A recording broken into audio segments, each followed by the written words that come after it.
अंदर की तो भड़का दी। अंदर की आग बुझाने के लिए पैसे चाहिए। तो दोस्तों, आज हम जानेंगे कुकू वेब सीरीज छुपी नजर के बारे में। वेब सीरीज की स्टोरी काफी मजेदार है। इसके शुरुआत में दिखाया जाता है एक चिंपैंजी की शक्ल वाला सिंगल पसली वाला कमजोर लड़का रेस्टोरेंट में बैठकर एक लड़की का वेट कर रहा होता है और कहता है, मैं इतने बड़े बड़े डील करता हूँ, फिर इस लड़की से तो यूं डील कर लूंगा।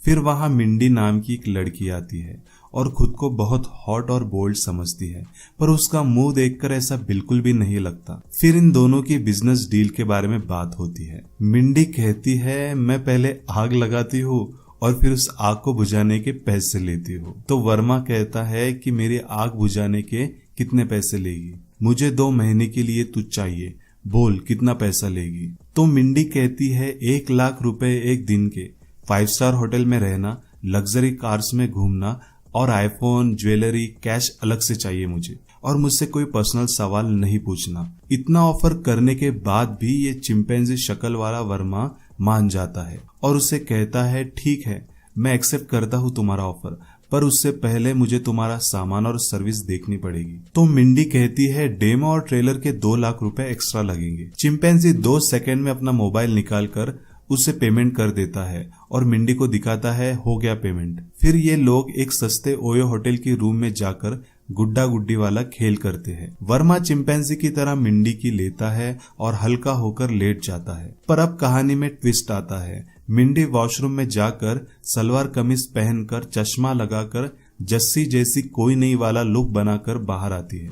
उसे देखकर वर्मा चौंक जाता है और मिंडी कहती है, नो मोर पर्सनल क्वेश्चन, ऐसा कहकर वहां से चली जाती है। फिर मिंडी अपने घर आती है तो उसकी माँ उसे कहती है कि तेरे पिताजी हमें छोड़कर चले गए, मैंने अकेले तुझे पाला है, तू जल्दी से शादी कर ले। तेरी शादी ना होने के टेंशन में मेरा बीपी बढ़ रहा है, कहीं मैं मर ना जाऊं, इससे पहले तू शादी कर ले। मैंने तेरे लिए एक अच्छा लड़का भी देखा है। इमोशनल माँ को देखकर मिंडी कहती है, ठीक है, आपकी अगर ऐसी मर्जी है तो मैं उस लड़के से शादी कर लूंगी।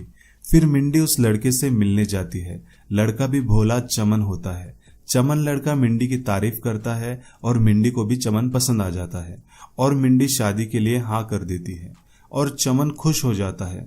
फिर दूसरे दिन मिंडी चिंपैंजी शक्ल वाले वर्मा के ओयो रूम में जाती है और गेम शुरू करने वाली ही होती है कि वहां एक आदमी पहले से बैठा होता है। तो मिंडी वर्मा से कहती है, मैं एक साथ 2 को नहीं दूंगी, उसके लिए एक्स्ट्रा चार्ज लगेगा। तो वर्मा कहता है, वो तेरी लेने नहीं आया, तुझसे बिजनेस के बारे में बात करने आया है। फिर वो होशियार आदमी कहता है, मेरी एक वेबसाइट है छुपी नजर नाम से, जिसमें मैं तुम्हारे गेम वाले वीडियोस अपलोड करूंगा और हम लोग करोड़ों में कमाएंगे।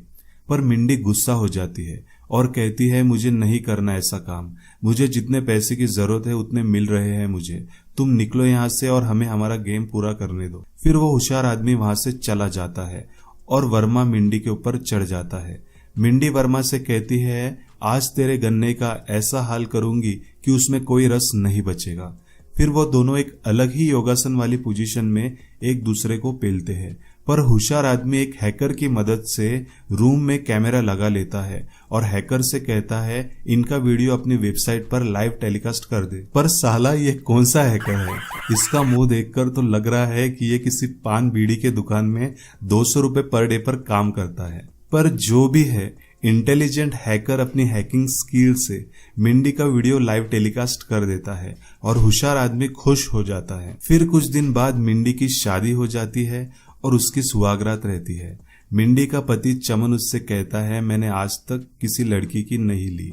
वो मिंडी को किस करने जाता है, पर मिंडी कहती है, इतनी भी क्या जल्दी है, पहले थोड़ा माहौल बनाते हैं, दारू पीते हैं। ये सुनकर चमन दंग हो जाता है और कहता है, तुम दारू भी पीती हो क्या? तो मिंडी कहती है, हाँ। और फिर वो दोनों दारू पीते हैं। फिर चमन मिंडी के मुंह को किस करने की जगह दीवार को किस करने लग जाता है। तो मिंडी कहती है, ये क्या चूतियापना है, दारू चढ़ गई क्या? तो चमन कहता है, मुझे नेक्टोपीलिया नाम की एक बीमारी है, मुझे रात में ठीक से दिखाई नहीं देता। तो मिंडी कहती है, साले शादी से पहले ये क्यों नहीं बताया तूने? तो चमन कहता है, मैं तुम्हें खोना नहीं चाहता था। और इसी के साथ एपिसोड खत्म हो जाता है। ये कहानी लिखने वाले भी पता नहीं कौन सा नशा करते हैं। कम से कम अच्छे एक्टर को तो लेना चाहिए। कंप्यूटर पे बैठने वाला हैकर को देखकर तो मुझे अभी तक हंसी आ रही है, पर जो भी है अच्छा टाइम पास है मजे लेने का। तो दोस्तों कैसा लगा आपको ये वीडियो? अगर पसंद आया तो इसे लाइक जरूर कीजिए और चैनल को सब्सक्राइब कीजिए ऐसे ही एक्सप्लेनेशन वाले वीडियोस देखने के लिए। धन्यवाद।